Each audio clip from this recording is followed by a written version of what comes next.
காஞ்சிபுரம் மாவட்டம் உத்திரமேரூரில் தமிழக வெற்றிக் கழகம் நடத்திய கண்டன ஆர்ப்பாட்டம் மற்றும் அதனைத் தொடர்ந்து திமுகவினர் நடத்திய திடீர் சாலை மறியல் போராட்டம் காரணமாக பேருந்து நிலைய பகுதியில் பரபரப்பு ஏற்பட்டது.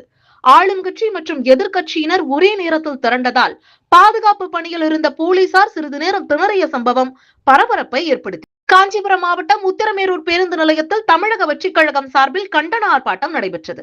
இந்த ஆர்ப்பாட்டத்திற்கு உத்திரமேரூர் சட்டமன்ற உறுப்பினர் முனிரத்தினம் தலைமை தாங்கினார்.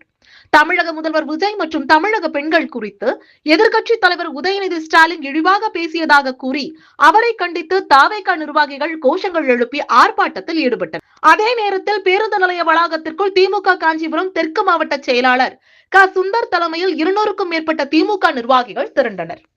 தஞ்சாவூரில் நடைபெற்ற விவசாயிகள் ஆதரவு ஆர்ப்பாட்டத்தில் எதிர்க்கட்சி தலைவர் உதயநிதி ஸ்டாலின் பேசிய உரையை வெட்டி ஊட்டி தவறாக ரீல்ஸாக வெளியிட்டு அதன் அடிப்படையில் பொய் வழக்கு பதிவு செய்து கைது செய்துள்ளதாக குற்றம் சாட்டி தாவேகா அரசை கண்டித்து திமுகவினர் பேருந்து நிலைய பிரதான சாலையில் அமர்ந்து சாலை மறியல் போராட்டத்தில் ஈடுபட்டனர்.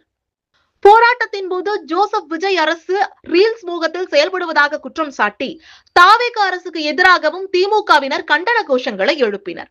இதனால் தாவேகா மற்றும் திமுகவினர் ஒரே நேரத்தில் பேருந்து நிலையத்தில் திரண்டதால் பாதுகாப்பு பணியில் இருந்த துணை காவல் கண்காணிப்பாளர் தலைமையிலான போலீசார் நிலைமையை கட்டுப்படுத்த சிறிது நேரம் சிரமப்பட்டனர்.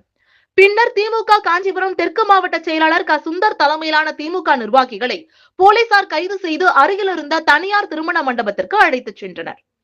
இந்த இருதரப்பு போராட்டங்களால் உத்திரமேரூர் பேருந்து நிலைய பகுதியில் சிறிது நேரம் பரபரப்பான சூழல் நிலவியது. ஒரே இடத்தில் ஆளும் கட்சி மற்றும் எதிர்க்கட்சியினர் போராட்டத்தில் ஈடுபட்டதால் உத்திரமேரூரில் பதற்றமான சூழல் ஏற்பட்டது.